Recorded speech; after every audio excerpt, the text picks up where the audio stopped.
बिस्मिल्लाहिर्रहमानिर्रहीम। Ahmad Raza Khan, your maths teacher. Let's start. हमने previous lectures के अंदर रियल वैल्यू फंक्शंस देखा। हमने देखा कि कैसे हम x की कीमत पुट करते हैं। अब थोड़ा सा आगे बढ़ते हैं। ये रियल वैल्यू फंक्शंस के ही क्वेश्चन है और इसके अंदर थोड़ा सा उसने स्टाइल चेंज कर दिया, सवाल के स्टेटमेंट को बदल दिया ताकि वो हमें सिखा सके। अब हमारे पास क्वेश्चन नंबर 5 है, 1.1 एक्सरसाइज से है। वो कहता है फंक्शन हमारे पास ये है, अगर f of 2 is equal to -3 है, f of -1 is equal to 0 है, तो बताएं a और b की कीमत क्या होगी। अब इस सवाल को देख कर अगर हम इस पर थोड़ा सा गौर करें तो हमें फर्स्ट ईयर का रिमाइंडर और फैक्टर थ्योरम याद आते हैं। जी बिल्कुल। अगर हम फर्स्ट ईयर चैप्टर नंबर 4.5 को अगर हम अपने ज़हन में रखें तो हमारे सामने ये स्टेटमेंट, कुछ इस तरह की स्टेटमेंट हमारे सामने आती हैं। f of 2 is equal to -3 और f -1 इज़ इक्वल टू 0। यहाँ पे हम इसे रियल वैल्यू फंक्शंस के अंदर कंसीडर करते हैं। तो लेट्स स्टार्ट। ये बिल्कुल वही रिमाइंडर और फैक्टर थ्योरम के साथ इसका ताल्लुक है। हमारे पास जो है इसका सोल्यूशन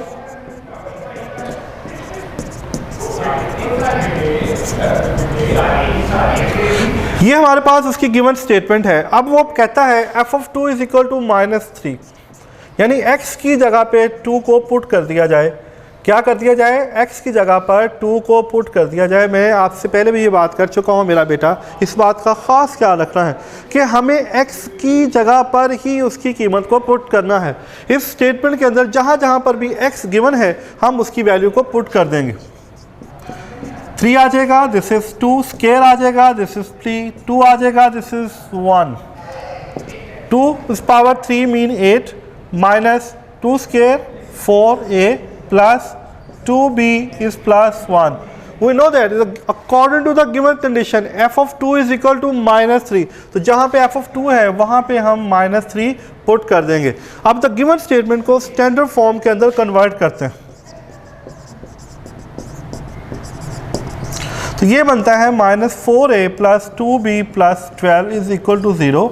और अगर हम देखें इसमें से हम -2 को कॉमन ले सकते हैं तो ये 2a -b -6 is equal to 0, it's will become the first equation. ये हमारे पास एक इक्वेशन बन जाएगी। इसी तरह फिर हमारे पास दूसरी है f of -1 is equal to 0, यानी जो हमारे पास गिवन फंक्शन है वो है मेरा बेटा ये वाला। ये हमारे पास गिवन फंक्शन है। अब क्या करना है, इसके अंदर -1 पुट करना। क्या पुट करना है? According to the given condition हमें इसके अंदर -1 पुट करना है। तो जहाँ पे x है वहाँ पे हम -1 पुट कर देते हैं। जहाँ पे x है वहाँ पे हम -1 पुट कर देते हैं। और according to the given condition the -1 is equal to 0। इसका मतलब यहाँ पे 0 आ जाएगा। This is -1 -a -b plus 1। -1 का स्केयर है वो 1 बन जाएगा। जब 1 को a के साथ मल्टीप्लाई करेंगे तो 1 multiple of every number should be equal to this number, और प्लस माइनस इसको माइनस कर देगा। तो ये आ जाएगा हमारे पास -a -b प्लस 1, -1 से कट जाएगा, दैट्स इज़ इक्वल टू 0। अगर हम इसको थोड़ा तरतीब से लिखें तो हम इसे a + b is equal to 0 लिख सकते हैं।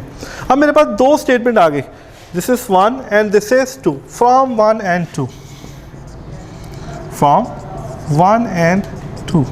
तो ये आएगा हमारे पास 2a -b -6 is equal to 0, और ये आएगा हमारे पास +a + b is equal to 0 by adding. अगर मैं इन दोनों को जमा कर दूं तो वी कैन सी ये कट जाएगा। This is 3a -6 0, 3a is equal to 6, क्योंकि -6 जब उधर जाएगा जाकर +6 हो जाएगा। तो ये आएगा a इज़ इक्वल टू 2, या क्या आ जाएगा हमारे पास 2। अब एक ही कीमत को यूजिंग इन 1 सेकेंड हम इसे यूजिंग इन सेकेंड के अंदर पुट कर देते हैं। This is 2 + b is equal to 0, b is equal to -2। तो we can see according to the condition of the questions हमें a और b की कीमत मालूम करनी थी। With the help of the statement we have easily find out the value of a and b। फिर देखिएगा गिवन स्टेटमेंट है, फंक्शन की जगह पर उसकी वैल्यू पुट की, एक स्टेटमेंट बनी, सिंप्लीफाई किया, हमारे पास एक स्टेटमेंट आ गई। फिर हमने एक्स जगह पे -1 पुट किया, वैल्यूज पुट की, क्योंकि ये इक्वल टू 0 था, इसे 0 रखा, सिंप्लीफाई किया, दूसरी स्टेटमेंट आ गई। फिर साइमल्टेनियसली दोनों स्टेटमेंट्स को प्लस किया, एक ही कीमत निकाली, और फिर दोनों इक्वेशन में आप जिसके अंदर भी एक ही कीमत चाहें पुट करेंगे तो हमारे पास बी की वैल्यू निकल आएगी। ये हमारे पास क्वेश्चन नंबर 5 है। नेक्स्ट आगे बढ़ते हैं, हमारे पास है क्वेश्चन नंबर 6। हमारे पास नेक्स्ट है जी question number 6।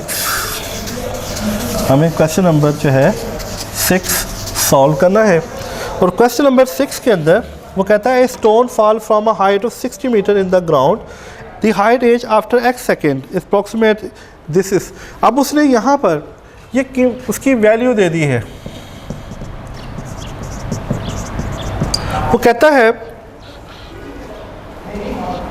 Approximate given by this one, कहता है what is the height of the stone when, कहता बताओ उस स्टोन की हाइट क्या होगी अगर 1 सेकेंड है। तो इसका मतलब है जहाँ पे x है हम 1 पुट कर देंगे, क्या पुट कर देंगे, 1 पुट कर देंगे, दिस इज़ 30।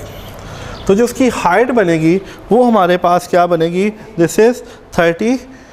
इसी तरह फिर दूसरे पार्ट में वो कहता है अगर उसकी हाइट 1.5 सेकेंड हो जाए तो जहाँ पे x है वहाँ पे एक दफ़ा फिर हम 1.5 पुट कर देंगे। अब यहाँ पे क्योंकि इसका कैलकुलेटर का इस्तेमाल है और मेरे पास अभी यहाँ पे कैलकुलेटर जो है वो अवेलेबल नहीं है, तो मुझे जो है वो इसका जो है आंसर जो है वो डायरेक्ट टैली करना पड़ेगा। मैं with the help of calculator को सॉल्व करने की कोशिश करता हूँ। तो जब मैं इसको सॉल्व करूँगा तो ये कोई राउंड अबाउट सॉल्व करने के बाद 17.5 मीटर के करीब इसका आंसर आएगा। क्या आएगा, 17.5। इसी तरह जब हम इसका तीसरा पार्ट हल करेंगे तो वहाँ पे ये 1.7 है, दिस इज़ 40 - 10 × 1.7 स्क्वायर। और इसको सिंप्लीफाई करने के बाद हमारे पास जो इसका आंसर आएगा वो 11.1 मीटर के राउंड अबाउट आएगा। ये मैं कैलकुलेटर से देख रहा था, तो मेरा बेटा आप इसको पूरी इसकी कैलकुलेशन कीजिएगा। फिर इसके दूसरे पार्ट में वो कहता है, उसका दूसरा पार्ट कहता है 1 dash the stone strike the ground. जब वो ग्राउंड से टकराएगा, यकीनन देखिए अगर ये स्टोन है इसको हमने यहाँ से फेंका और ये ज़मीन पे आकर टकराया,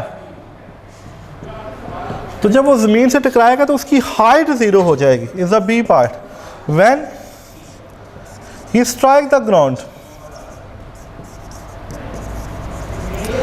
जब वो ज़मीन से टकराएगा उसकी हाइट 0 हो जाएगी। जब उसकी हाइट 0 हो जाएगी तो गिवन कंडीशन जो है hx 40 - 10x स्क्वायर, तो उसकी हाइट अगर 0 हो जाए तो हमें बताना है कि उस पर कितना टाइम जो है, देखो इसको मैं ऐसे लिख सकता हूँ x square is equal to 4 और x इज इक्वल टू ±2। तो यहाँ पे x is equal to 2 second आ जाएगा, क्योंकि x को हम -2 सेकेंड नहीं लिख सकते, टाइम हमेशा पॉजिटिव होता है, वो नेगेटिव जो है वो कैटेगरी में सपोज नहीं होता। तो हमें देखना है कि हमारे पास इसकी जो 2 वैल्यूज़ हैं, एक पॉजिटिव है और एक नेगेटिव है। हमारे पास एक पॉजिटिव है और एक नेगेटिव है, तो मेरा बेटा हम इसकी पॉजिटिव वैल्यू को यूज़ करेंगे तो यहाँ से x की कीमत निकल आएगी। तो यहाँ ये पहले रियल वैल्यू फंक्शन के क्वेश्चन थे, अब इसके आगे थोड़ी सी टाइप्स आएंगी। इसको स्टार्ट करते हैं। उसमें पैरामीट्रिक फंक्शन है, उसमें इवन और ऑड फंक्शन है, उसके अंदर हाइपरबॉलिक फंक्शन है। इंशाल्लाह ताला वो अगले लेक्चर में देखते हैं। जब तक के लिए इजाज़त दें, अल्लाह हाफ़िज़।